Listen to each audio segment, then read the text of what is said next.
अस्सलाम वालेकुम dear student, कैसे हैं आप लोग।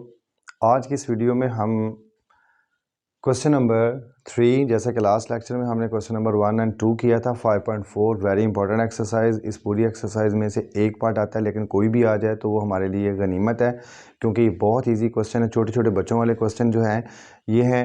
और यहाँ पर हम देखते हैं क्वेश्चन नंबर 3 में हमारे पास डाटा क्या गिवन है कि फाइंड ए एंड बी, यानी कि ए और बी की कीमत जो है वो हमें फाइंड आउट करनी है, वैल्यू इनकी फाइंड आउट करनी। इफ़ ये दो ऑर्डर्ड पेयर्स हैं, जब दो ऑर्डर्ड पेयर आपके पास है, ये इस ऑर्डर्ड पेयर में a-4 और इस आगे दूसरा इसका जो है एलिमेंट वो b-2 है, ये बराबर है 2,1, दोनों इक्वल हैं। यानी कि सिंपल फॉर्म में छोटा सा ऑर्डर पेयर वो आपको ऐसे नज़र आता है x, y is equal to, अगर सपोज के s, t हो, जब ये दोनों ऑर्डर पेयर इक्वल है ना, तो फिर फर्स्ट एलिमेंट के इक्वल है और सेकंड एलिमेंट के इक्वल है।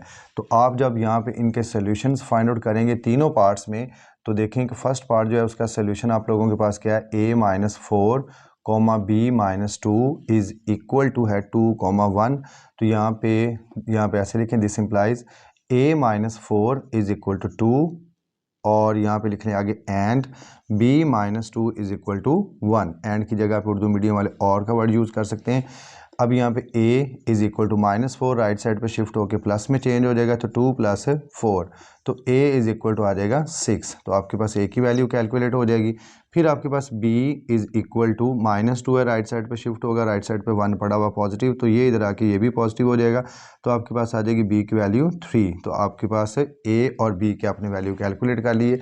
अब ये देखें कितना आसान सा सवाल है। हमारे जो स्टूडेंट्स हैं, हमारे जो बच्चे हैं, वो अपना मोस्टली टाइम जो है वो बैड एक्टिविटीज़ के अंदर, यानी कि टाइम वेस्ट करते हैं, तो पढ़ाई की तरफ तवज्जो नहीं देते। अगर ये थोड़ी सी तवज्जो मोबाइल का पॉजिटिव यूज़ कर लिया जाए, तो आपके पास जो है ये सवाल करने कोई मैटर नहीं है। आपको कहीं भी ट्यूशन पढ़ने की ज़रूरत नहीं है। हर चीज़ जो है ये मोबाइल ने इतना आसान काम कर दिया कि आप इवन कि हर बुक के जो लेक्चर्स है आप लोगों को इस मोबाइल पे यूट्यूब पे सर्च करके जो है आप लोगों के लिए बहुत ही आसानियाँ पैदा कर दी हैं। आपको कहीं पे भी प्रॉब्लम आती है तो अपना जो है टॉपिक सर्च करें और उसे अच्छे तरीके से अंडरस्टैंड कर लें।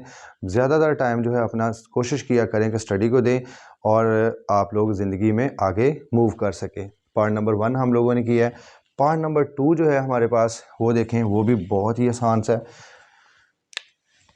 पार्ट नंबर 2 का जो सोल्यूशन आप लोगों के पास यहाँ पे मेंशन है, पहले तो आपके पास डाटा क्या अवेलेबल है, वो आपके पास है 2a + 5, फिर आगे आपके पास 3 इज इक्वल टू आ जाएगा 7, b-4। दोनों ऑर्डर पेयर्स आपस में बराबर हैं। तो काम आप लोगों को क्या है कि first element of first order pair is equal to second order pair का जो फर्स्ट एलिमेंट है उसके इक्वल है। तो ये आ जाएगा आपके पास 2a + 5 is equal to 7 and आपके पास 3 जो है वो इस एलिमेंट के इक्वल आ जाएगा, 3 इज इक्वल टू आ जाएगा b-4। हमसे डिमांड a और b की गई है, तो ये देखें ये 2a लेफ्ट साइड पे, अगर हम इस इक्वेशन को छोटी सी को सॉल्व करें तो 2a लेफ्ट साइड पे रहने दें, 5 को आप दूसरी साइड पे ले, जमा का 5 है, इधर आके नफ़ी का हो जाएगा, यानी +5 इधर आके -5 हो जाएगा। 7 में से 5 निकालने से 2 आ जाएगा, और यहाँ पे भी आपके पास 2a है। 2 जो है 2 से cancel by definition of equality, ऐसे कैंसिल करना तो तब भी ठीक है, और अगर ऐसे आप लोगों को अच्छा नहीं लग रहा तो मैं यहाँ पे अल्टरनेट वे भी लिख सकता हूँ कि 2a इज इक्वल टू 2। आप लोग ऐसे भी करते हैं कि जो ज़रब होने वाला नंबर है वो दूसरी साइड पे जाकर तकसीम हो जाता है, तो ये 2 से कैंसिल होकर फिर 1/1 बचेगा, तो 1/1 भी 1 है, और ये 2 से कैंसिल होकर तब भी a इज इक्वल टू क्या है 1। तो ये कर लें या ये कर लें, एज़ यू लाइक, जैसे आप लोगों को अच्छा लगता है। फिर आगे आपके पास यहाँ पे 3 इज इक्वल टू b-4, -4 जब आप लेफ्ट साइड पे शिफ्ट करोगे तो पॉजिटिव हो जाएगा, +4, 3 + 4 इज इक्वल टू b, तो यहाँ पे 7 इज इक्वल टू b, और इसे आप ऐसे भी लिख सकते हो b इज इक्वल टू 7। तो आपके पास a और b जो है इसकी वैल्यू कैलकुलेट होगी। पार्ट नंबर 3 आप लोग देखें, वो भी इन्हीं दोनों पार्ट्स जैसा है, बहुत ही आसान सा है। पार्ट नंबर 3 का सोल्यूशन पहले आप ये लिख लें, 3 - 2a b-1, ये एक ऑर्डर्ड पेयर है, is equal to a-7, 2b + 5। तो फर्स्ट एलिमेंट जो है वो फर्स्ट एलिमेंट के इक्वल है बाय डेफिनेशन ऑफ इक्वालिटी। यहाँ पे आ जाएगा 3 - 2a is equal to a-7। तो यहाँ पे देखिए कि -2 जब इधर लाएंगे तो पॉजिटिव हो जाएगा और ये ए पहले ही पॉजिटिव है, तो ये ए इसको आप इधर शिफ्ट करेंगे तो इधर आके पॉजिटिव 2a हो जाएगा और ये 3 अपनी जगह पे रहने दें। इस -7 को आप इधर ले आएँ तो सारा कुछ आपका प्लस में चेंज हो जाएगा। इन दोनों को ऐड करेंगे तो आपके पास 10 आ जाएगा और इन दोनों को ऐड करेंगे तो 3a आ जाएगा। अब ये इक्वालिटी की डेफिनेशन से कैंसिल नहीं होता, तो फिर आप यहाँ पे ऐसे यूज़ करें कि दिस इम्प्लाइज दैट कि ए आप चलें इस 3 को नीचे शिफ्ट करेंगे, एरो डाला जाता है कि आप डायरेक्ट इसको सही करके लिखने लगें कि a इज़ इक्वल टू ये जो 3 ज़रब होने वाला नंबर है, मल्टीप्लाई होने वाला नंबर, इसने दूसरी साइड पर जाकर डिवाइड होना है, तो आपके पास a की वैल्यू आ जाएगी 10/3। ये आपके पास a की वैल्यू। फिर आगे आपके पास सेकंड जो पोर्शन है इसका सेकंड एलिमेंट इधर से इस सेकंड एलिमेंट के बराबर आ जाएगा, तो आप लिखेंगे b-1 इज़ इक्वल टू आ जाएगा 2b + 5।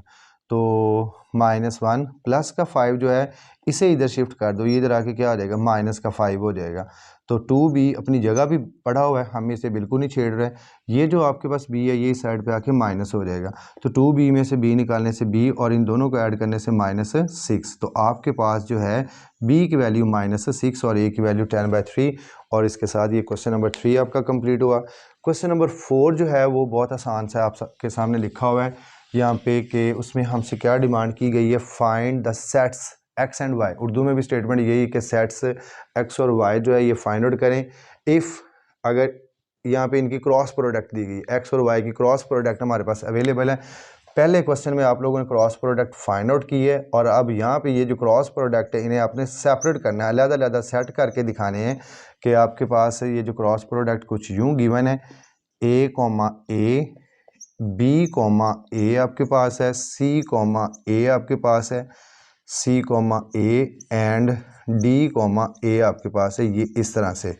तो कैपिटल एक्स सेट की डिमांड की है। एक्स सेट क्या होता है, जो फर्स्ट एलिमेंट होते हैं ना, फर्स्ट एलिमेंट, हर ऑर्डर पेयर के फर्स्ट एलिमेंट से जो सेट बनता है उसे हम कहते हैं फर्स्ट सेट, यानी कि डोमेन वाला सेट होता है।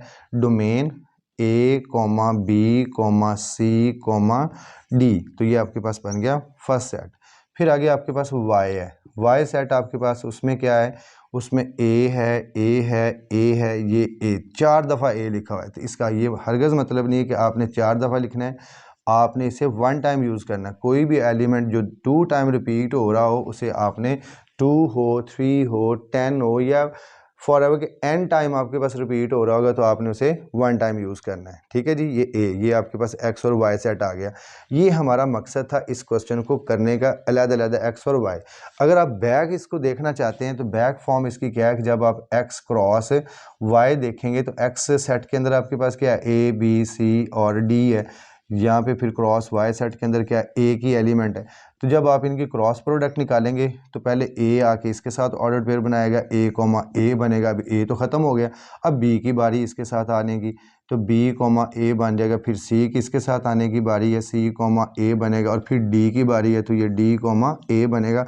तो इससे आप ये एनालिसिस करें कि आपके पास जो ये 4 दफ़ा नज़र आ रहा है तो अपनी कन्फ्यूजन ख़त्म करें कि यहाँ पर क्या आना है, सिर्फ 1 टाइम a आना है। तो स्टूडेंट आज के इस लेक्चर में आप लोगों ने ये 2 क्वेश्चन जो हैं देखे हैं। क्वेश्चन जो इसके 5 है उसे आप अपनी बुक के सामने रखें, उसे देखें, वो बहुत आसान सा है। उसमें आपसे डिमांड की गई है if x is equal to A B C. आपके पास एक सेट जो है ना डिफाइन है यहाँ पे, उसमें 3 एलिमेंट्स यहाँ पे मेंशन है। Capital set is equal to आपके पास है A B C, question number 5 आपके पास। और आपके पास यहाँ पे और क्या चीज़ है, और आपके पास वाई सेट जो है वो डिफाइन है और वाई सेट में आपके पास है डी कॉमा ई। डिमांड हमसे किस चीज़ की है, डिमांड आप लोगों के पास है then find the number of elements in first part आपके पास है number of element x cross y. X cross y में आपने एलिमेंट की जो वैल्यू है वो फाइंड आउट करनी है। तो आप यहाँ पे देखें, जब पार्ट 1 में नंबर ऑफ एलिमेंट्स आपने फाइंड आउट करने हैं तो सबसे पहला जो है काम यहाँ पे है कि यहाँ पे देखें कि नंबर ऑफ, दोनों सेट्स में देखें, एक्स सेट के अंदर नंबर ऑफ एलिमेंट की तादाद कितनी है, 3 है। Number of elements in set capital x is equal to 3, यानी कि यहाँ पे आप लिखेंगे सेट एक्स में अरकान की तादाद वो कितनी है, वो यही है। फिर आगे आप 3 ही आपके पास लिखी हुई है। फिर number of number of elements in set capital y, वो कितनी आपके पास है, 2 है। तो इसी तरह आपने लिख लेना है सेट कैपिटल वाई में अरकान की तादाद वो आपके पास 2 है। तो हमें क्या चाहिए, एक्स क्रॉस वाई में अरकान की तादाद जो है वो कैलकुलेट करनी है। नंबर ऑफ़ एलिमेंट यहाँ पे आप लिख लेंगे इस साइड पे, number of elements in X cross Y is equal to, इन दोनों के लिए एक ही जगह पे यूज़ कर लेते हैं, इज़ इक्वल टू, एक एक्स में आपके पास 3 है और वाई में आपके पास 2 है, इनका प्रोडक्ट कितना आ जाएगा, 6। यानी कि जब इनका क्रॉस प्रोडक्ट लेंगे तो 3 और 2 से जो ऑर्डर्ड पेयर जनरेट होने हैं, जो प्रोड्यूस होने हैं, जो बनने हैं, वो कितने बनेंगे, 6 बनेंगे। और इसी तरह नीचे आपके पास पार्ट नंबर 2 है वाई क्रॉस एक्स, उसमें 2 पहले आ जाएगा, 3 बाद में आ जाएगा, तो वो भी 6 बनेगा। और 3 जो part number x cross x लिखा हुआ है उसमें एक्स में भी नंबर ऑफ एलिमेंट 3 है और वाई में भी number of x cross x में दोनों में आपके पास एलिमेंट की तादाद सेम है, यानी कि 3 क्रॉस 3, तो ऑर्डर पेयर कितने प्रोड्यूस होंगे, 9। पैटर्न आप लोगों के यही होगा। अपना बहुत ख्याल रखिएगा। आज का लेक्चर और आज की ये जो एक्सरसाइज जो है, फर्स्ट लेक्चर में हमने 2 क्वेश्चन किए हैं और इस लेक्चर में हमने 3 क्वेश्चन के साथ इस एक्सरसाइज को कंप्लीट किया। और आप लोगों के ज़िम्मे जो काम है, इस एक्सरसाइज की अच्छे से प्रैक्टिस करनी है ताकि इसका नंबर आप लोगों का ड्रॉप ना हो। अपना बहुत ख्याल रखिएगा। खुदा हाफिज़।